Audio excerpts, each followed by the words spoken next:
नमस्कार। आजको यस स्रोत सामग्रीको व्याख्यामा हार्दिक स्वागत छ। हामी सबैलाई थाहा भएकै कुरा हो, लोकतान्त्रिक व्यवस्थामा कानुन बन्न लामो समय लाग्छ। तर जब सरकारलाई एकदमै हतार हुन्छ नि, तब के गरिन्छ त?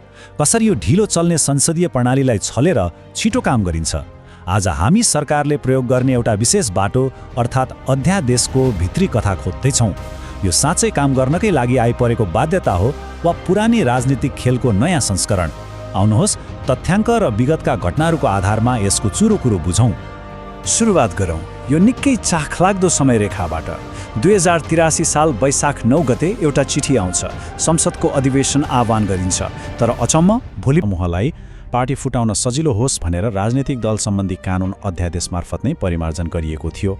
काम सकिएपछि त्यो फिर्ता पनि लिइयो। त्यसैगरी 2077 सालमा केपी ओली नेतृत्वको सरकारले संवैधानिक समितिहरूमा भागबण्डा नमिल्दा प्रमुख प्रतिपक्षीलाई छल्न अध्यादेश ल्याएर आफ्ना 52 जना मानिसलाई नियुक्ति दिएको थियो।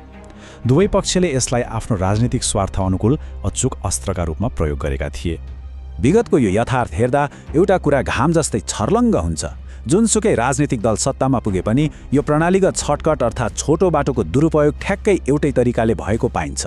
नियमित बहसलाई छल्ने र आफ्ना तत्कालका राजनीतिक स्वार्थहरू पूरा गर्ने माध्यमका रूपमा यसलाई विशुद्ध राजनीतिक हतियार बनाइएको प्रशस्तै दृष्टान्तहरू हाम्रा सामु छन्।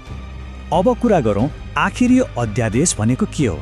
नेपालको संविधानको धारा 114 ले यसको प्रष्ट व्यवस्था गरेको छ। मन्त्री परिषदको सिफारिसमा राष्ट्रपतिले अध्यादेश जारी गर्न सक्ने कानुनी प्रावधान छ। अर्थात् संसदमा लामो बहस नगराइकन सिधै कानुन लागू गर्न सक्ने सरकारको यो एउटा विशेष संवैधानिक अधिकार हो। यो आफैमा गैरकानुनी वा असंवैधानिक कदम भने पक्कै होइन। तर यहाँनिर ध्यान दिनुपर्ने सबैभन्दा महत्त्वपूर्ण कुरा के छ भने संविधानले अध्यादेश ल्याउन दुईवटा एकदमै कडा शर्त राखेको छ।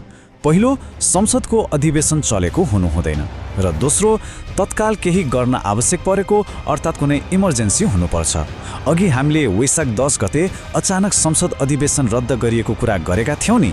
हो, यदि अधिवेशन रद्द नगरिएको भए यो पहिलो शर्त पूरा हुने नै थिएन र अध्यादेश ल्याउनै पाइने थिएन। त्यसैले त्यो कानुनी बाटो खुला गर्नकै लागि अधिवेशन स्थगित गरिएको रहेछ भन्ने कुरा यहाँबाट छर्लङ्ग हुन्छ। अब हेरौँ, नयाँ सरकारले स्वीकृतिका लागि पठाएका ती 6वटा अध्यादेशभित्र खासमा के थिए त? यसमा सहकारी ऐन संशोधन, सम्पत्ति शुद्धिकरण र सार्वजनिक खरिद सम्बन्धी व्यवस्थाहरू छन्। अर्कोले चाहिँ विगतका सरकारले 110वटा संस्थामा गरेका झन्डै 1500 जनाको राजनीतिक नियुक्ति एकैपटक खारेज गर्ने लक्ष्य राखेको छ।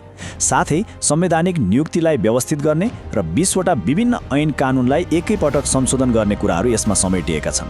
सुन्दा त यी विषयहरू अत्यन्त महत्त्वपूर्ण र ठूला लाग्छन्, होइन र? तर यहीँनिर एउटा गम्भीर प्रश्न उब्जिन्छ कि यी 6वटा विषयले नियमित संसदीय बहस कुर्नै सक्दैनथे त?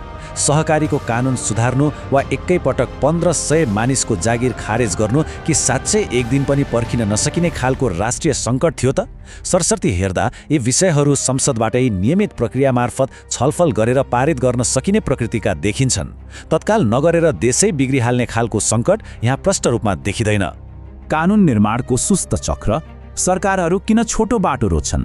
संविधानको धारा 110 देखि 113 सम्म कानुन बनाउने कार्यविधि छ। सुरुमा कानुनको मस्यौदा बन्छ, त्यसपछि त्यो विषयगत समितिहरूमा जान्छ जहाँ महिनौँ बहस हुन सक्छ। त्यहाँबाट पारित भएपछि बल्ल प्रतिनिधि सभामा प्रस्तुत हुन्छ। त्यहाँ पनि पक्ष विपक्षमा लामो छलफल हुन्छ। त्यसपछि फेरि राष्ट्रिय सभामा पठाइन्छ। त्यहाँ पनि उस्तै प्रक्रिया चल्छ। अन्त्यमा स्वीकृतिका लागि राष्ट्रपति कहाँ पुग्छ र यदि राष्ट्रपतिले पुनर्विचार गर्न भनेर फिर्ता पठाइदियो भने त यो सम्पूर्ण चक्र फेरि शून्यबाट दोहोरिन्छ। यो अत्यन्तै लामो र थकाउने प्रक्रिया हो। अनि यो लामो प्रक्रियाको मूल्य कति महँगो छ भन्ने कुरा सायद भनिरहनु पर्दैन।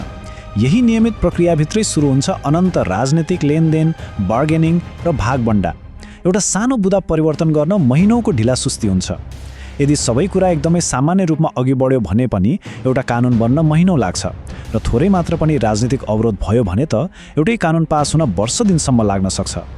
यसको ज्वलन्त उदाहरण यो भनाइले दिन्छ। नेपाली कङ्ग्रेसका नेता गगन थापाले विगतमा भनेका थिए, मैले यो विधेयक नियमित बाटोबाट आउँछ भन्यो भने कम्तीमा 1 वर्ष लाग्छ।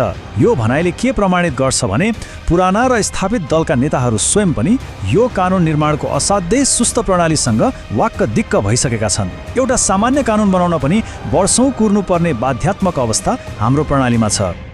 अब अर्कोतर्फ नयाँ राजनीतिक शक्तिका रूपमा उदाएको राष्ट्रिय स्वतन्त्र पार्टीका सभापति रवि लामेछानेको भनाइ पनि उस्तै रोचक छ। उनी भन्छन्, हाम्रो अध्यादेशले कसैको पार्टी फुटाउने वा जग्गा हडप्ने नियत राखेको छैन, मुख्य कुरा मनसाय हो। यसले अचम्म लाग्दो कुरा के स्पष्ट पार्छ भने वैचारिक रूपमा जतिसुकै ठूलो भिन्नता भए पनि सत्तामा पुगेपछि छिटो परिणाम निकाल्नको लागि सर्टकट त चाहिन्छ नै भन्ने कुरामा पुराना र नयाँ दुवै शक्तिहरू पूर्ण रूपमा सहमत देखिन्छन्। 41 यो अङ्क एकदमै महत्त्वपूर्ण छ। नयाँ सरकारले समयमै सडक लगायतका सार्वजनिक पूर्वाधारहरू निर्माण गर्नका लागि मात्र तत्काल परिमार्जन वा खारेज गर्नुपर्ने कानुनहरूको सङ्ख्या 41 वटा रहेको बताएको थियो। कल्पना गरौँ त, यदि नियमित प्रक्रियाबाट जाने हो भने र एउटा कानुन बनाउन 1 वर्ष लाग्छ भने 41 वटा कानुन बनाउन कति समय लाग्ला? यो आफैमा एउटा विशाल तगारो हो। अब त्यो 40 भन्ने अङ्कलाई यो अर्को अङ्कसँग दाँजेर हेरौँ, 100। यो त्यो दिनको सङ्ख्या हो जुन नयाँ प्रशासनले चुनावको बेला वाचा गरेको थियो। 100 दिनभित्र सुशासन, भ्रष्टाचार नियन्त्रण र सहकारी समस्या समाधान जस्ता ठूला र व्यापक सुधारहरू दिने उनीहरूको वाचा थियो। यस्तो अवस्थामा स्वाभाविक रूपमा प्रश्न उठ्छ, महिनौं लाग्ने सुस्त कानुनी प्रक्रिया र जम्मा 100 दिनको द्रुत वाचाबीच कति ठूलो र डरलाग्दो खाडल छ त? यही खाडलले गर्दा नयाँ प्रशासन एउटा भयानक र सायदै जित्न सकिने दुविधामा फसेको देखिन्छ।